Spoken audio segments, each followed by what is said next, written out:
Hello everyone, स्वागत है आप सभी का आपके चैनल प्रिंस एजुकेशन पर। आइए हम बात करते हैं सीडीपी के महत्वपूर्ण क्वेश्चन। चलिए हम पहले क्वेश्चन की तरफ बढ़ते हैं। पहला क्वेश्चन क्या कहता है? बालावस्था के शुरुआती दौर भावनात्मक विकास के एक खाली जगह काल होता है। देखिए क्या कह रहा है कि शुरुआती दौर जो होता है, अर्ली चाइल्डहुड पीरियड जो होता है आपका, वो कह रहा है कि भावनात्मक विकास के लिए एक खाली जगह काल होता है ना।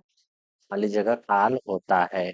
कौन सा आखिर पीरियड होता है? कह रहा है कि आपका इमोशनल डेवलपमेंट का जो बात कर रहा है। अगर आप यहाँ बात कीजिएगा संवेदनशील या सुस्त या धीमा या निष्क्रिय या परेशानी दायक, तो आप कह सकते हैं कि इसमें आपका कौन सा आंसर होगा। देखिए भावनात्मक विकास की बात कर रहा है ना, आपका इमोशनल डेवलपमेंट का बात कर रहा है, तो इसमें आपका क्या होगा? ये जो पीरियड होता है वो कैसा काल होता है? वो सेंसेटिव, संवेदनशील काल होता है। कहने का मतलब है आपका क्या हो जाएगा आंसर इसमें? सेंसेटिव। तो हम कह सकते हैं कि पहला ऑप्शन ए का जो है वो आपका सही होगा। क्यों होगा? देखिए बालावस्था का जो शुरुआती दौर भावनात्मक विकास के लिए क्या होता है? संवेदनशील काल होता है, क्योंकि ये जो दौर होता है वो मस्तिष्क बहुत लचीला होता है। इस दौरान में क्या होता है कि आपका जो मस्तिष्क होता है वो बहुत लचीला होता है और बुनियादी भावनात्मक बंधन और आत्म नियम कौशल विकसित होता है। तो इसलिए हम कह सकते हैं कि एक का जो है ऑप्शन ए जो है वो आपका क्या है? सही आंसर होगा। चलिए क्वेश्चन नंबर 2 की तरफ चलते हैं। क्वेश्चन नंबर 2 क्या कहता है कि विकास के संदर्भ में निम्न में से कौन सा कथन सही नहीं है? देखिए विकास के संदर्भ में कि आपका जो ये कथन दिया हुआ है, कौन सा कथन सही नहीं है पूछा है। तो बच्चे अलग अलग दर गति से पर विकसित होते हैं, सही बात है। सबका क्या होता है कि वो डिफरेंट रेट्स और डिफरेंट स्पीड से क्या होता है? वो बढ़ता है। ठीक है। विकास कार्मिक रूप से होता है। ठीक है। इसके बाद आपको कह रहा है कि विकास अपेक्षाकृत रूप में व्यवस्थित होता है या विकास हमेशा अनियंत्रण होता है। जो आपका विकास होता है वो क्या होता है? डिसकंटिन्यूअस प्रोसेस नहीं होता है। ठीक है, वो एक सतत प्रक्रिया होता है। ठीक है, तो आपका जो विकास है वो निरंतर होता है, ना कि अनियंत्रण होता है। तो हम कह सकते हैं कि विकास हमेशा अनियंत्रण होता है। इस क्वेश्चन में क्या है? ये ऑप्शन जो है वो आपका सही है। इस क्वेश्चन के हिसाब से क्यों सही है? देखिए विकास जो है आमतौर पर क्या होता है? वही बोले, आपका सतत प्रक्रिया होता है, यानी निरंतरण कह सकते हैं। ठीक है, तो आप ये देखिए, और बाकी आपका ए बी और सी जो है वो क्या है? विकास के लिए जो बोला जाता है विकास के संदर्भ में, ये तीनों ऑप्शन आपका क्या है? सही है। तो यहाँ पे जो गलत ऑप्शन है वो आपका ऑप्शन डी है। क्वेश्चन नंबर 3 को देखिएगा। निम्न में से कौन सा केवल वांछुनगत कारकों से निर्धारित होता है? क्या कह रहा है? निम्न में से कौन सा केवल वंशानुगत कारकों से निर्धारित होता है? ठीक है। वंशानुगत कहने का मतलब है हेरिडेटी फैक्टर्स का बात कर रहा है। आखिर कौन सा उससे क्या होता है? निर्धारित होता है। किसका बात कर रहे हैं हम? हेरिडेटरी फैक्टर्स का। ठीक है, कौन सा निर्धारित होता है? तो आप देखिएगा, आंखों का रंग या आपका समझ का स्तर या रुचि या भावनात्मक क्या हो जाएगा आपका? परिपक्व। ठीक है। तो अगर यहाँ आप देखिएगा निर्धारित होता है हेरिडेटरी फैक्टर से, तो आपका जो है वो आपका आंखों का कलर। ठीक है, आंखों का कलर। ठीक है, तो आंखों का कलर आपका इसमें क्या हो जाएगा? वो आपका सही आंसर है। क्यों? क्योंकि आंखों का जो रंग होता है ना, वो क्या होता है कि जैसे शारीरिक लक्षण पूरी तरह से क्या होता है? अनुवांशिक कारकों जीन्स द्वारा क्या होता है? निर्धारित होता है। तो बाकी जो आपका समझ होता है, रुचि होता है, और क्या होता है यहाँ पे जो भावनात्मक परिपक्वता जो दिया गया है, तो वो क्या होता है? वो आपके अनुभवों से क्या होता है? प्रभावित होता है। तो इसलिए इस क्वेश्चन के लिए जो है आपका आंखों का रंग क्या है? वो सही है। क्वेश्चन नंबर 4 में देखिएगा। जिन पियाजे के संज्ञानात्मक विकास के सिद्धांत के अनुसार बच्चे किस चरण में संक्रियाओं को एक दिशाई तार्किक क्रम से सोचना शुरू करते? देखिए क्या कह रहा है? एक दिशा दिशा तार्किक क्रम से सोचना शुरू कर देते हैं। किस चरण में आखिर? सबसे पहला आपका कहता है संवेदी गामक। कहने का मतलब है सेंसरी मोटर स्टेज है। ये कौन सा स्टेज है आपका? सेंसरी मोटर स्टेज, जो कि क्या होता है? 0 से 2 वर्ष की अवस्था में होता है। ठीक है, 0 से 2 वर्ष की अवस्था में होता है, ठीक है। उसके बाद आपका कह रहा है कि पूर्व संक्रियात्मक अवस्था, ये क्या होता है आपका? Pre operational. प्री ऑपरेशनल ये क्या होता है? 2 से 7 वर्ष। उसके बाद आपका होता है क्या?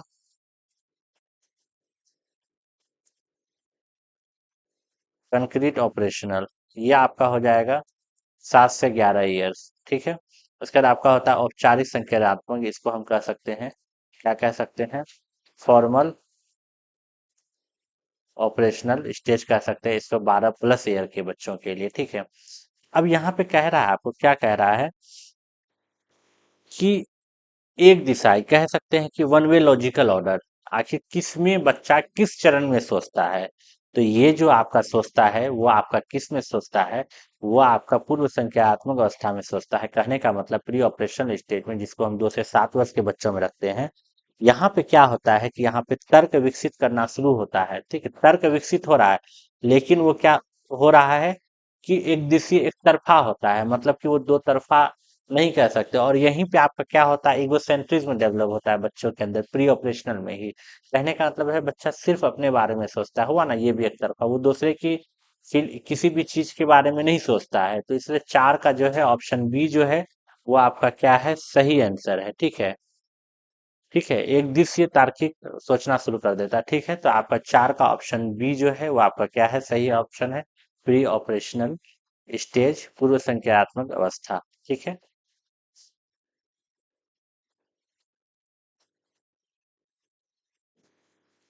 और अगर आप देखिएगा, आपका सेंसरी मोटर स्टेट में जो है बच्चे के अंदर क्या डेवलप होता है? पर ऑब्जेक्ट परमानेंस, मतलब, ठीक है, ये आपका डेवलप होता है। यहाँ पे बच्चा क्या होता है कि किसी भी चीजों को अपने छू के, अपने इंद्रियों से देख के, छू के, देख के चीजों को सीखता है, ठीक है। और यहाँ पे देखिए, यहाँ पे आपका फॉर्मल ऑपरेशन में क्या होता है कि बड़े बड़े क्वेश्चन को आसानी से बना लेता है, ठीक है। और यहाँ इसमें अमूर्त चिंतन, जिसको देख नहीं सकता, यहाँ पे मूर्त चिंतन आता है और चीजों को क्या करता है? क्रमवर सीरिएशन, मतलब क्रमवर में लगा सकता है, और यहाँ पे क्लासिफिकेशन भी कर सकता है वो, ठीक है। तो ये सब चीज आपका यहाँ डेवलप होता है। फॉर्मल में क्या होता है कि आपका बड़े बड़े क्वेश्चन को आसानी से सॉल्व कर सकता है, कहते हैं ना, एनालिटिकल थिंकिंग एंड रीजनिंग, ठीक है। तो वो यहाँ डेवलप होता है। तो 4 का ऑप्शन बी जो है वो आपका क्या है? सही आंसर इस क्वेश्चन के लिए। क्वेश्चन नंबर 5 को देखिएगा। जिन प्याजे के सिद्धांत के अनुसार अपने वातावरण के अनुकूल की प्रक्रिया में क्या शामिल होता है? देखिए, जिन प्याजे के अनुसार जो है, सिद्धांत के अनुसार जो है, अपने वातावरण के अनुकूलन की प्रक्रिया में क्या शामिल होता है, ठीक है। केवल समावेशन होता है, या केवल समायोजन होता है, या समावेशन और समायोजन दोनों होता है, ना तो समावेशन होता है और ना ही समायोजन होता है। तो यहाँ कह रहा है कि जिन प्याजे के सिद्धांत के अनुसार जो वातावरण के अनुकूल कूलन की प्रक्रिया में क्या शामिल होता है? आपका एसिमिलेशन और एकोमोडेशन दोनों होता है। तो समावेशन और समायोजन दोनों प्रोसेस होता है। इसमें स्कीमा जो उस पहले से उसके चीज है अंदर, और समावेशन और क्या, एसिमिलेशन, यहाँ दोनों डेवलप होता है। तो इस वजह से आप इस चीज को देख गौर से देखिएगा, ठीक है।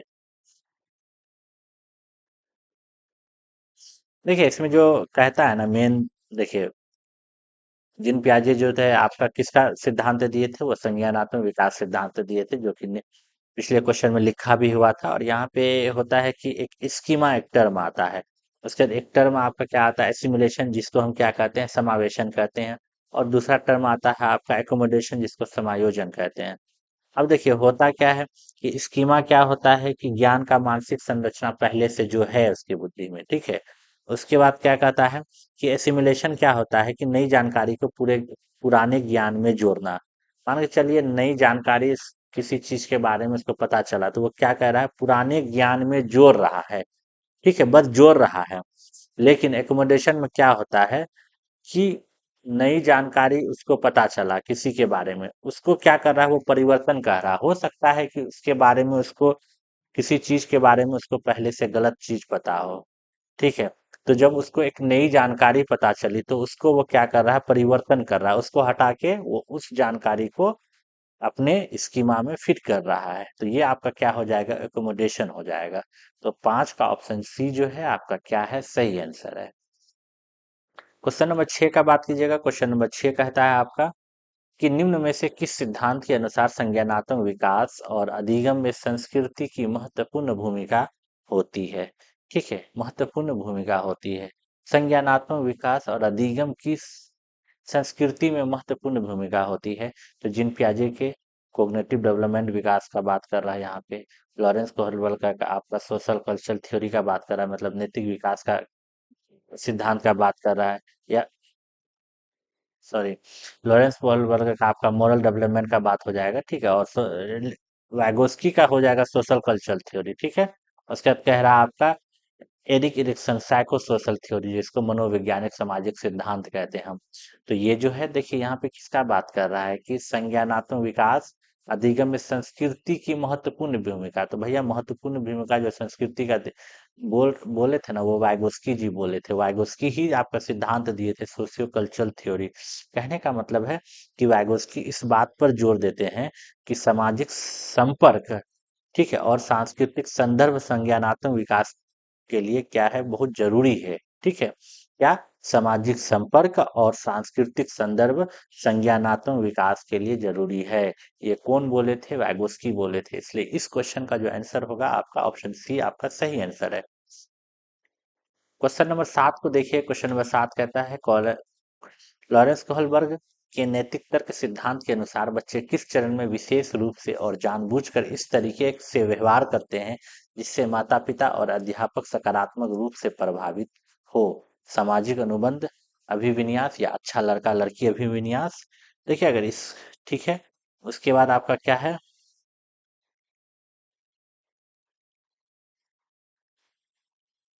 उसके बाद आपका, एक सेकेंड एक सेकेंड, हाँ ठीक है, ये क्वेश्चन नहीं हुआ है। देखिए इसमें कह रहा है कि वैगोस्की के संज्ञानात्मक विकास प्रक्रिया में किसकी अहम भूमिका मानी है। देखिए, वैगोस्की के संज्ञानात्मक विकास की प्रक्रिया, वैगोस्की का हम बात कर रहे हैं, तो वैगोस्की जो अभी जस्ट बात की ना, सोशल इंटरेक्शन, तो हम कह सकते हैं सामाजिक संपर्कता। तो 7 का ऑप्शन ए जो है वो आपका क्या है, सही आंसर है। क्वेश्चन नंबर 8 को देखिएगा।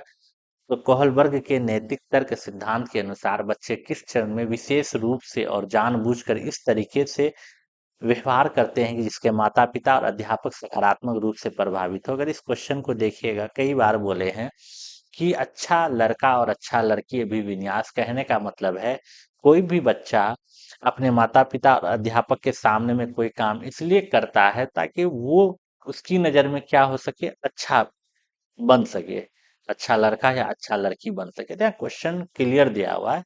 और तो ये 8 का ऑप्शन बी जो है आपका क्या है, सही आंसर है। ठीक है, 8 का ऑप्शन बी जो है आपका सही आंसर है। ठीक है, और अगर आप यहाँ पे देखिएगा कोहलबर्ग के अनुसार, तो कोहलबर्ग जो है चीजों को 3 लेवल में बांटे थे। ठीक है, और जहाँ 6 स्टेज था।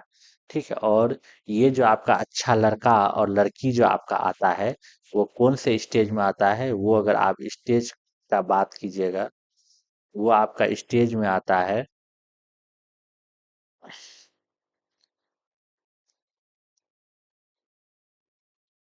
ठीक है, देखिए पहला स्टेज था आपका प्री कन्वेंशनल लेवल। ठीक है, जिसको हम क्या कहते हैं, पूर्व परंपरागत स्तर कहते हैं। ठीक है, पहला जो आपका लेवल था, देखिए पहला जो लेवल था आपका वो क्या था, पूर्व परंपरागत स्तर। ठीक है, और दूसरा जो लेवल था आपका वो क्या था, परंपरागत स्तर। और तीसरा जो लेवल था आपका उत्तर परंपरागत परंपरागत स्तर। ठीक है, और अगर पहले लेवल का आप बात कीजिएगा, इसमें जो आपका 2 स्टेज था ना, पहला जो स्टेज था वो आपका क्या था, आज्ञाकारिता और दंड उन्मुक्ता। ठीक है, और इसमें जो दूसरा स्टेज था वो क्या था, स्वार्थ और लेन देन उन्मुक्ता। ठीक है, और जब हम अच्छा लड़का और अच्छा लड़की अभिविन्यास का बात करेंगे, वो आपका क्या कहाँ पे आता है, वो आपका लेवल 2 में आता है। कहने का मतलब है आपका परंपरागत स्तर में आता है, जिसको हम किस में रखते हैं, 7 से 12 वर्ष में रखते हैं। ठीक है। तो यहाँ पे आपका जो स्टेज 3 आता है ना, वही स्टेज 3 अच्छा और अच्छा लड़की का आता है उन्मुक्ता, ठीक है। तो इसमें मेन है वही चीज है कि कोई भी काम हम अध्यापक या माता पिता की नजर में इसलिए करना अच्छा कर रहे हैं ताकि हम उसकी नजर में अच्छा बने रहें, उसको हम प्रभावित करने के लिए कर रहे हैं।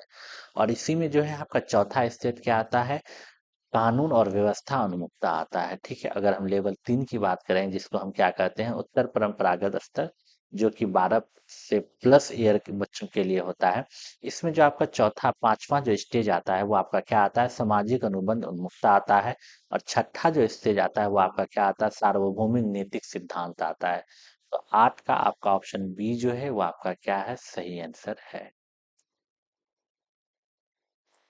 क्वेश्चन नंबर 9 को देखिएगा। क्वेश्चन नंबर 9 क्या कहता है, क्वेश्चन नंबर 9 कहता है कि एक संरचनावाद आधारित कक्षा उपागम में क्या शामिल होना चाहिए। ठीक है, एक संरचना आधारित कक्षा उपागम में क्या शामिल होना चाहिए। ठीक है, तो उच्च माध्यमिक शिक्षार्थी अनुपात, सॉरी उच्च अध्यापक शिक्षार्थी अनुपात, या संसाधन युक्त और मुद्रक संपन्न वातावरण, या विद्यार्थियों के बीच प्रतिस्पर्धा को बढ़ावा देना, या चर्चा और वाद विवाद पर प्रतिबंध लगाना। तो यहाँ कह रहा है कि एक तो यहाँ जो बात कर रहा है संरचनावाद आधारित कक्षा कक्षा का, कहने का मतलब है कंस्ट्रक्टिविज्म बेस्ड जो क्लासरूम अप्रोच होना चाहिए, वहाँ क्या होना चाहिए। क्या एक अध्यापक और शिक्षक बच्चे का अनुपात जरूरी है, या आपका संसाधन युक्त और मुद्रक संपन्न वातावरण होना चाहिए। ठीक है, तभी ये जो है कक्षा उपागम के लिए क्या है, बेहतर है। कहने का मतलब है संरचनावाद जो है वो कंस्ट्रक्टिविस्ट जो अप्रोच होता है वो आपको बताता है कि छात्र संसाधन संपन्न वातावरण के साथ क्या होना चाहिए, सक्रिय जुड़ाव के माध्यम से क्या हो, ज्ञान का निर्माण हो। तो इसलिए हम कह सकते हैं कि 9 का ऑप्शन बी जो है वो आपका क्या है, सही आंसर है। क्वेश्चन नंबर 10 की तरफ बढ़ते हैं। 10 क्या कहता है, हवार्ड गार्डनर्स ने बहुबुद्धि सिद्धांत के अनुसार, देखिए वो 8 तरह का सिद्धांत दिए थे हवार्ड गार्डनर्स, ठीक है। दूसरों के संवेग, भावनाओं और मनोदशा को समझने की योग्यता प्रत्यक्ष रूप से खाली जगह बुद्धि से संबंधित है। देखिए दूसरों के संवेग, भावनाओं, तो अगर आप बात कीजिएगा इंटरपर्सनल देखिए इंटरपर्सनल और इंट्रापर्सनल। इंट्रापर्सनल क्या होता है, खुद के लिए होता है कि मतलब हम अपने आप को समझ रहे हैं। लेकिन अगर हम इंटरपर्सनल की बात करें तो वो क्या होता है, दूसरों के संवेग, भावना और मनोदशा को समझने की योग्यता। तो हम कह सकते हैं अंतर्वेरियक, ठीक है। ये आपका ऑप्शन ए जो है यहाँ पे क्या हो जाएगा, आपका सही हो जाएगा। ठीक है, इसका ये मतलब होता है कि आपका इंटरपर्सनल ये होता है कि दूसरों को समझने और उसके साथ प्रभावी ढंग से बातचीत करने की क्षमता है। ठीक है, और आपका ये क्या है, अंतर्वैयक्तिक, ये आपका क्या है, खुद को समझना है। इसको हम क्या कहते हैं, इंट्रापर्सनल कहते हैं। ठीक है, इंट्रापर्सनल, इसको इसमें क्या होता है कि खुद को समझना। ये क्वेश्चन अक्सर आता है, ठीक है, आप इसको ध्यान दीजिएगा, इसलिए हम टर्म लिख दे रहे हैं, ठीक है। चलिए 10 का ऑप्शन ए जो है वो आपका क्या है, सही आंसर है। क्वेश्चन नंबर 11 की तरफ बढ़ते हैं। 11 क्या कहता है, एसेप्शन और रीजन का अगर बात कीजिएगा, अभिकथन कहता है कि एक अध्यापिका को कक्षा में विभिन्न प्रकार की पठन सामग्री प्रदान करने करके एक मुद्रक प्रिंट समृद्ध वातावरण सर्जित करना चाहिए। देखिए सही बात है, एक अध्यापिका जो होता है वो कक्षा में विभिन्न प्रकार की पठन सामग्री अगर प्रदान करके एक मुद्रक और प्रिंट समृद्ध वातावरण सर्जित करते हैं तो बच्चे को उससे सीखने में आसानी होता है, ठीक है। और भाषा विकास वातावरणीय कारकों से प्रभावित नहीं होती है, ऐसा नहीं है। भाषा विकास जो है आपका वातावरणीय कारकों से ही प्रभावित होता है, ठीक है। तो हम कह सकते हैं कि आपका सिर्फ ए सही है, परंतु आर, किंतु आर जो है वो आपका गलत है, ठीक है। पहला ऑप्शन जो है वो बच्चे के हित में फायदेमंद है, ठीक है, लेकिन दूसरा जो है वो क्या है, आपका वैज्ञानिक रूप से गलत है, ठीक है। तो 11 का ऑप्शन सी जो है वो आपका क्या है, सही आंसर है। क्वेश्चन नंबर 12, जेंडर एक खाली जगह संपरिवर्तीय है जबकि लिंग खाली जगह है। जेंडर क्या है आखिर, और सेक्स क्या है, ठीक है, लिंग जो कह रहा है। तो अगर आप यहाँ पे देखिएगा, जैविक है, सामाजिक है। देखिए, जेंडर जो है वो समाज के द्वारा ये किया हुआ है, ठीक है। और जबकि लिंग जो होता है, सेक्स जो होता है, वो क्या होता है कि मेल है, फीमेल है, वो आपका क्या है, बायोलॉजिकल है। तो हम कह सकते हैं कि सामाजिक और जैविक, ऑप्शन बी जो है वो आपका क्या है, सही आंसर होगा। ठीक है, जेंडर जो है क्या होता है, वो सामाजिक रूप से निर्मित भूमिका और व्यवहारों को संदर्भित करता है, और जबकि आपका लिंग जो है वो जैविक अंतर को क्या करता है, संदर्भित करता है। तो 12 का ऑप्शन बी जो है वो आपका क्या है, सही आंसर है। क्वेश्चन नंबर 13 का बात कीजिएगा। 13 कहता है कि एक सांस्कृतिक विविधता वाले स्कूलों में चौथी कक्षा के विद्यार्थी राज्य दिवस के बहु नृत्य प्रस्तुत करने की तैयारी कर रहे हैं। क्या ये क्षेत्रीय पक्षपात घटाने में सहायता सहायतागार होगा? क्यों? हाँ, ठीक है। मान के देखिए, एक सांस्कृतिक विविधता वाले स्कूल में क्या हो रहा है, चौथी क्लास का जो विद्यार्थी है वो राज्य दिवस पर क्या कर रहा है, बहु नृत्य प्रस्तुत कर रहा है, करने की तैयारी। कहने का मतलब है हर राज्य का वो क्या कर रहा है, एक नृत्य पेश करने की तैयारी कर रहा है। क्या ये क्षेत्रीय पक्षपात घटाने में सहायतागार होगा? होगा तो क्यों होगा?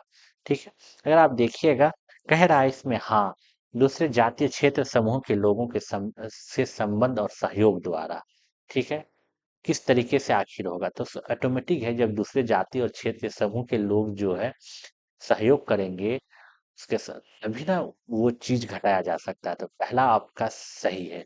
और पहला ऑप्शन अगर देखिए कहाँ है, आपका ऑप्शन ए में है और ऑप्शन सी में है। तो ये दोनों ऑप्शन तो आपका नहीं होगा, तो ऐसे ही छट गया। ठीक है, अगर आप दूसरे ऑप्शन का बात कीजिएगा, हाँ, अंतर्वैयक्तिक समझ और दृष्टिकोण की समझ बढ़ाने में, ठीक है।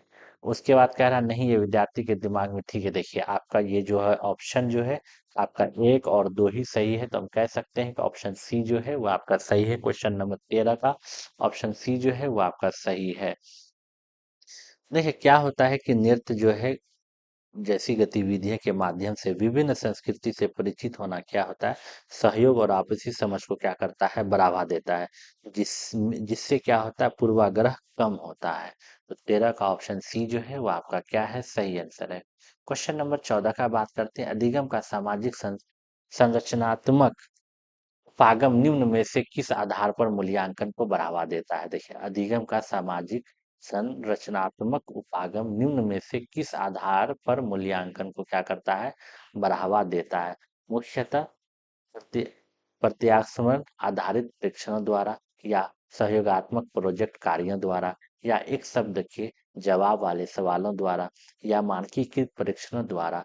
तो क्या कह रहा है, अधिगम का सामाजिक संरचनात्मक उपाय निम्न से किस आधार पर मूल्यांकन को बढ़ावा देता है? ठीक है, तो अगर यहाँ बात कीजिएगा इस क्वेश्चन में कि आखिर किस तरीके से, अगर आप देखिएगा, देखिए आपका जो सामाजिक संरचना जो होता है वो क्या होता है, सामाजिक संपर्क में जब आएंगे ना आप, और समूह अधिगम को महत्व देता है, ठीक है। और जिसके सहयोगात्मक क्या होता है, प्रोजेक्ट कार्यों द्वारा, है ना, ये हम कह सकते हैं कि आपका ऑप्शन बी जो है वो आपका क्या है, सही आंसर है। ठीक है, सहयोग सहयोगात्मक प्रोजेक्ट एक आदर्श मूल्यांकन उपकरण बन जाता है। तो इसके हम कह सकते हैं कि तभी, जैसे समाज का ना बात कर रहा है, और समाज का अगर हम सोशल इंटरेक्शन का अगर हम बात कर रहे हैं और ग्रुप लर्निंग का अगर बात कर रहे हैं, तो वो हम कैसे कर सकते हैं, जब हम ये मतलब सहयोगात्मक प्रोजेक्ट कार्यों के द्वारा ही कर सकते हैं ना।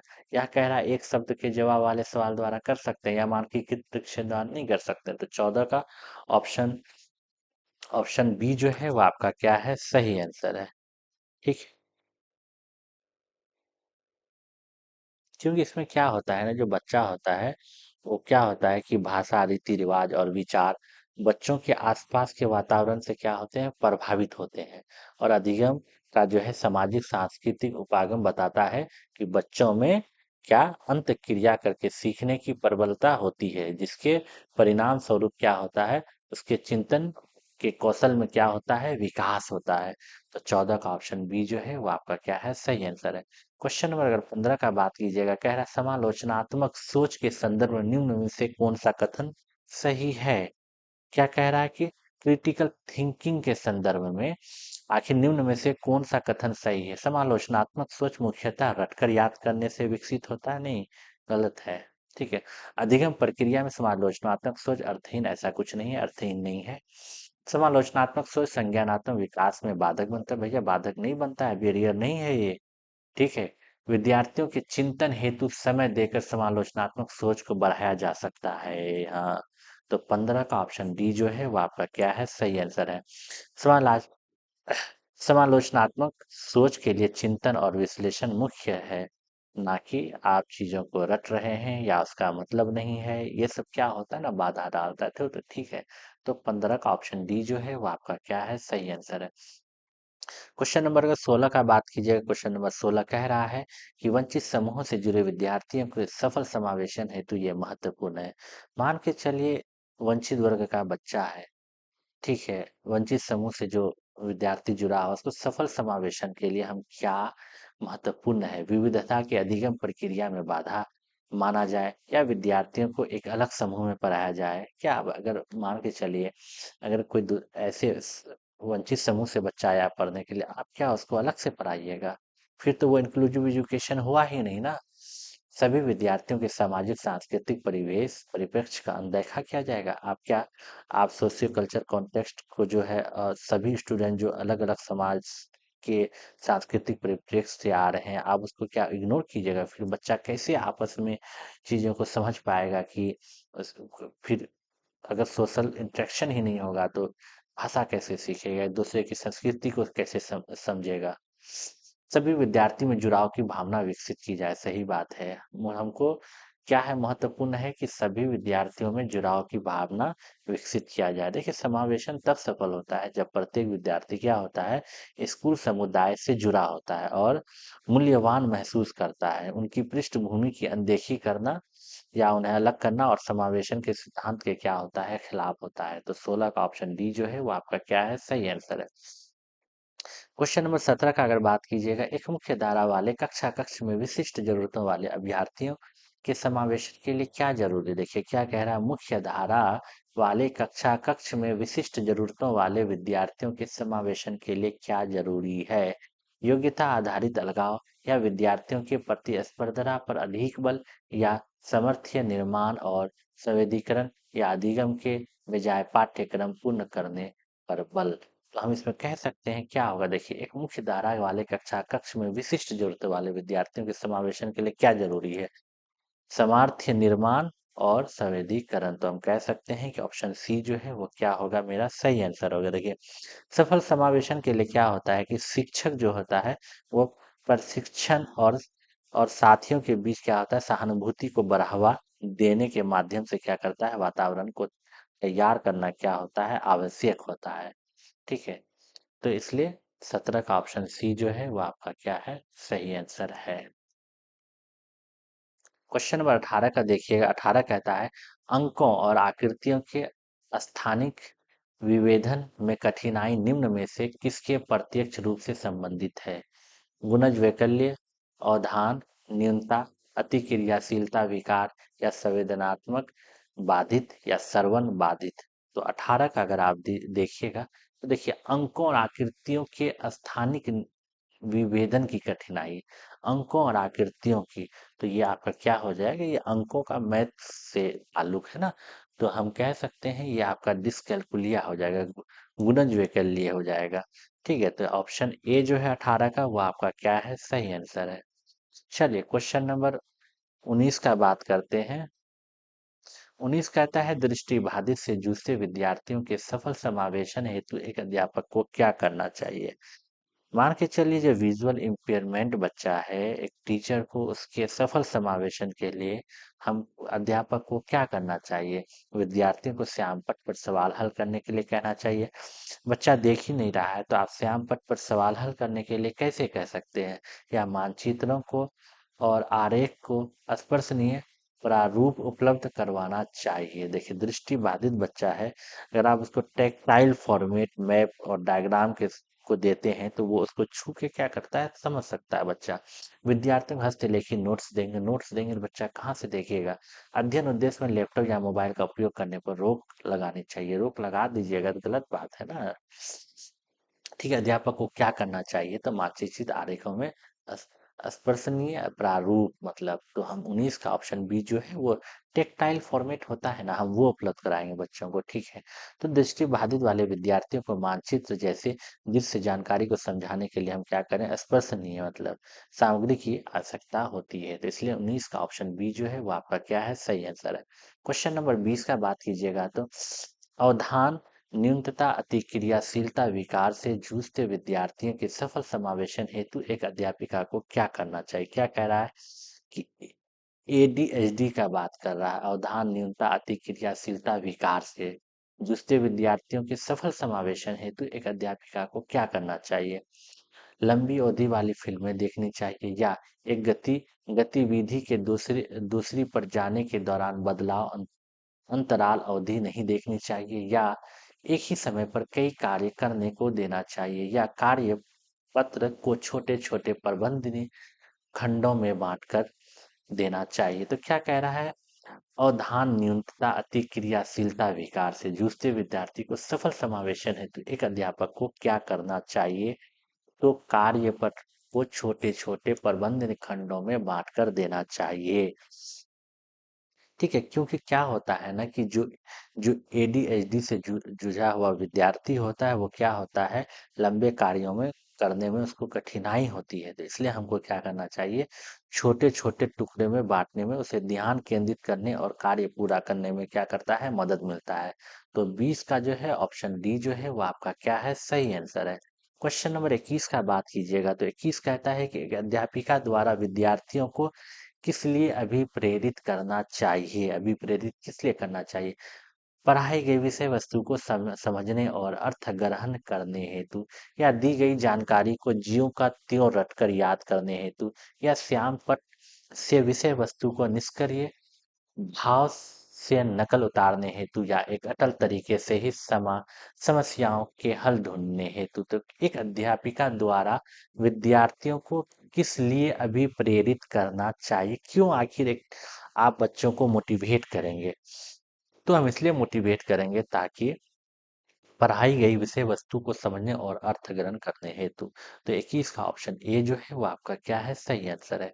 क्वेश्चन नंबर 22 को देखिएगा, राष्ट्रीय शिक्षा नीति कह रहा है कि एनईपी 2020 निम्न में से कौन सी शिक्षा शास्त्रीय रणनीतियों को बढ़ावा देती है, वेधन, पुनरावृत्ति और बार बार अभ्यास या रट कर याद करना या अन्वेषण आधारित अधिगम या चर्चा आधारित उपागम, तो 22 का आपका क्या हो जाएगा, ठीक है, रट कर याद करना या अन्वेषण, देखिए एनईपी का, ठीक है। तो अगर आप यहाँ पे बात कीजिएगा, अन्वेषण आधारित अधिगम ये आपका सही है, मतलब इंक्वायरी बेस्ड क्या होना चाहिए, लर्निंग होना चाहिए, ठीक है। उसके बाद क्या होना चाहिए, डिस्कशन बेस्ड अप्रोच चर्चा आधारित उपागम होना चाहिए, तो हम कह सकते हैं कि ऑप्शन सी जो है 22 का वो क्या है, आपका सही है। एनईपी जो है रटकर सीखने और बार बार अभ्यास करने पर क्या करता है, और पर जोर नहीं दिया है, वो क्या कहती है कि बढ़ावा देती है अन्वेषण आधारित, मतलब कि आप क्या कर रहे हैं, इंक्वायरी बेस्ड लर्निंग कर रहे हैं या डिस्कशन बेस्ड अप्रोच चर्चा आधारित उपागम पर जोर देता है, तो इसलिए 3 और 4 आपका क्या है, सही है। क्वेश्चन नंबर 23 को देखिएगा तो निम्न में से कौन सा प्रभावशाली और अर्थपूर्ण अधिगम में सहायता, देखिए प्रभावशाली, इफेक्टिव और मीनिंगफुल लर्निंग कौन सा है, मानकीकृत पाठ्यक्रम या परीक्षा केंद्रित उपागम या मैं समय सारणी या अधिगमकर्ता केंद्रित शिक्षा शास्त्र, तो लर्नर सेंटर्ड पेडागोजी, तो ये आपका 23 का ऑप्शन डी जो है वो आपका क्या है, सही आंसर है। क्वेश्चन नंबर 24 का बात कीजिएगा तो कहता है कि निम्न में से क्या कक्षा में अधिगम सहायता वातावरण सहायक वातावरण पैदा करता है, क्या कक्षा में अधिगम सहायक वातावरण पैदा करता है, विद्यार्थियों के बीच सहायता सहकायाकर्ता को बढ़ावा देता है, ठीक है, या शिक्षा शास्त्र के प्रति अन्वयी कठोर रवैया अपनाना या प्रदर्शन निष्पादन उन्मुखी प्रतिपुष्टियों को बढ़ावा देना या विद्यार्थियों द्वारा स्व-मूल्यांकन और स्व-चिंतन को नकारना। तो ये आपका क्या है, 24 का अगर आप देखिएगा तो ये आपका क्या हो जाएगा, देखिए अधिगम सहायक वातावरण पैदा करना, तो क्या करता है, विद्यार्थियों के बीच सहायताकर्ता को क्या करता है, बढ़ावा देना, तो हम क्या कह सकते हैं कि 24 का जो है ऑप्शन ए जो है वो आपका क्या है, सही आंसर हो जाएगा। देखिए क्या होता है, इससे क्या होता है कि विद्यार्थियों को एक दूसरे के साथ क्या होता है सकारात्मक बातचीत के लिए क्या करता है प्रोत्साहन देना चाहिए और छात्रों को कक्षा के दौरान सहज वातावरण उपलब्ध कराना और छात्रों की उपलब्धियों पर उन्हें क्या करना का प्रोत्साहित करना और बच्चों के सीखने की क्षमता के विकास के लिए तार्किक उदाहरण प्रस्तुत करना। तो 24 का ऑप्शन ए जो है वो आपका क्या है सही आंसर है। क्वेश्चन नंबर 25 को देखिएगा, निम्न में से कौन सा समस्या समाधान प्रक्रिया में बाधक है। समस्या समाधान प्रक्रिया में क्या है बाधक है। तो आपका अनुरूपकों का प्रयोग या साधन लक्ष्य विश्लेषण या अनुक्रिया समुच्चय या मौखिकरण। 25 का जो है आपका ऑप्शन क्या हो जाएगा, वह हो जाएगा आपका अनुक्रिया समुच्चय रेस्पॉन्स सीरीज। जिसको कहने का मतलब देखिए, अनुक्रिया समुच्चय क्या होता है, पिछली सफलताओं के आधार पर एक ही निश्चित तरीके से समस्या को हल करने की प्रवृत्ति है जो नए समाधानों को देखने से क्या करती है रोकती है। बाधक है ना, तो बाधक तो ये आपका क्या है बाधक है, समस्या समाधान प्रक्रिया में बाधक है। तो 25 का ऑप्शन सी जो है वो आपका क्या है सही आंसर है। क्वेश्चन नंबर 26 को देखिएगा, अभिकथन किसी संपर्त्य के बारे में विद्यार्थियों द्वारा गढ़ित प्रांतियों को अध्यापिका द्वारा परोक्ष रूप से नकारने के बजाय सही तरीके से ध्यान देना चाहिए। ठीक है, सही देखिए, नकारने के बजाय आप नकार नहीं सकते हैं उसको, नकारने के बजाय आप सही तरीके पर क्या करना चाहिए ध्यान देना चाहिए। ठीक है, ये सही है आपका। और उसके बाद आपका कह रहा है, उसके बाद आपका कहता है क्या कहता है, भारनीति हमेशा तर्कहीन नहीं होती है। ठीक है, बल्कि वे विद्यार्थियों द्वारा उनके वातावरण से संपर्क करके बनाए गए सरल सिद्धांत का स्वरूप होता है। ये भी आपका सही है। और दोनों जब सही है तो बी जो है ए का व्याख्या करता है। तो हम कह सकते हैं कि 26 का ऑप्शन ए जो है वो आपका क्या है सही आंसर है। ठीक है, देखिए, होता क्या है कि विद्यार्थी अपने अनुभवों के आधार पर सरल सिद्धांत बनाते हैं। शिक्षक को इनकी भ्रमान्तियों को सिर्फ खारिज करने के बजाय उन्हें क्या करना चाहिए, वैज्ञानिक तथ्यों को जोड़ने का क्या करना चाहिए, प्रयास करना चाहिए। चलिए क्वेश्चन नंबर 27 की तरफ बढ़ते हैं। क्वेश्चन नंबर 27 क्या कहता है कि संवेगों और संज्ञान के संबंध निम्न में से कौन सा कथन सही है। क्या कह रहा है कि इमोशन और कोग्निशन, ठीक है, इमोशन संवेग और संज्ञान के संबंध में निम्न में से कौन सा कथन सही है। उच्च स्तरीय तनाव अधिगम में बाधक है, रुचि अधिगम में बाधक, या उच्च स्तरीय तनाव अधिगम में सहायक, या अरुचि अधिगम में सहायक। तो यहाँ पे आपका क्या हो जाएगा, अगर आप यहाँ पे देखिएगा ये आपका हो जाएगा उच्च स्तरीय तनाव अधिगम में आपका क्या है बाधक है। तो 27 का ऑप्शन ए जो है वो आपका क्या है सही। देखिए, अत्यधिक तनाव सीखने के लिए आवश्यक संज्ञानात्मक प्रक्रियाओं को अवरुद्ध करता है। इसके विपरीत रुचि एक सहायक तत्व और बाधा नहीं है। ठीक है, रुचि जो है ये आपका ये सब क्या है बाधक नहीं है, लेकिन उच्च स्तरीय तनाव अधिगम में क्या है बाधक है। तो हम कह सकते हैं कि 27 का ऑप्शन ए जो है वो आपका सही आंसर है।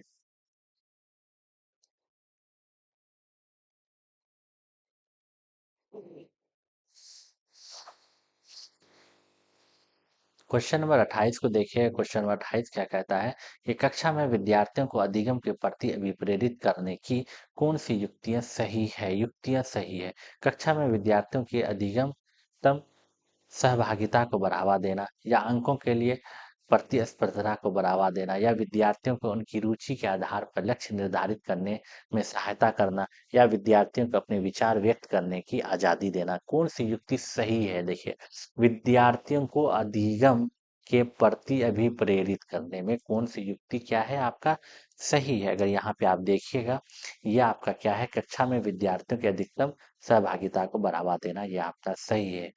ठीक है, उसके बाद आपका कह रहा है अंकों के लिए प्रतिस्पर्धा को बढ़ावा देना। ठीक है, ये चीज आपका गलत है। ठीक है, अगर छांटिए, दो ऑप्शन कहाँ है, यहाँ है, यहाँ, ये दोनों तो खत्म हो गया। अब देखिए, विद्यार्थियों को उनकी रुचि के आधार पर लक्ष्य निर्धारित करने में सहायता करना चाहिए, सही बात है ऑप्शन बी, इसलिए आपका क्या हो जाएगा सही हो जाएगा। ऑप्शन बी जो है आपका क्या है सही हो जाएगा। ठीक है, क्योंकि तीन सही है और तीन यहाँ पे नहीं है, इसलिए ये ऑप्शन एलिमिनेट हो जाएगा और ऑप्शन बी जो है आपका क्या है सही हो जाएगा। और विद्यार्थियों को अपने विचार व्यक्त करने की सही बात है आज़ादी देना चाहिए, आज़ादी दीजिएगा विचार व्यक्त करने के लिए, तभी वो और एक्सप्लोर कर पाएगा और चीज़ों को सीख पाएगा और उसका जो हेजिटेशन है वो क्या होगा, दूर होगा बच्चे का। तो 28 का ऑप्शन बी जो है वो आपका क्या है, सही आंसर है। क्वेश्चन नंबर 29 को देखिएगा, शिक्षा में समान अभिगम्यता पहुंच एक का विषय है। ठीक है, क्या कह रहा है, 29 नंबर में कह रहा है कि शिक्षा में समान अभिगम्यता पहुंच एक खाली जगह का विषय है, किसका, सुविधा, बहिष्करण या आद का अधिकार या क्या है, अलाव। ठीक है, तो यहाँ पे अगर आप देखिएगा, देखिए क्या होता है, शिक्षा का समान अभिन्नता वो क्या है, एक अधिकार है, आपका राइट है। तो हम कह सकते हैं कि 29 का ऑप्शन सी जो है वो आपका क्या है, सही है। आधुनिक शैक्षणिक ढांचे हर बच्चे की गुणवत्तापूर्ण शिक्षा तक पहुंचना एक मौलिक क्या है, अधिकार मानते हैं। तो 29 का ऑप्शन सी जो है वो आपका क्या है, सही आंसर है। क्वेश्चन नंबर अगर 30 का बात कीजिएगा, विद्यार्थियों के अधिगम को समर्थन देने के लिए एक अध्यापिका को क्या करना चाहिए। विद्यार्थियों के अधिगम को समर्थन देने के लिए आखिर एक अध्यापिका को क्या करना चाहिए।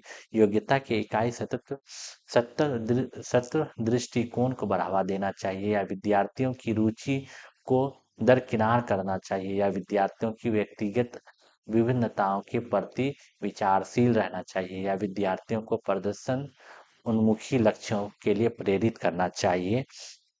तो यहाँ पे आपको विद्यार्थियों की व्यक्तिगत विभिन्नताओं के प्रति विचारशील रखना चाहिए। तो आपका ऑप्शन जो है 30 का क्या है, सही। ठीक है, देखिए क्या कह रहा है कि अधिगम को समर्थन देने के लिए अध्यापिका को क्या करना चाहिए। देखिए, तो क्या करना चाहिए, आपको योग्यता की इकाई नहीं, रुचि के विद्यार्थियों को प्रदर्शन उन्मुखी लक्ष्यों के लिए क्या करना चाहिए, प्रेरित करना चाहिए। तो हम कह सकते हैं कि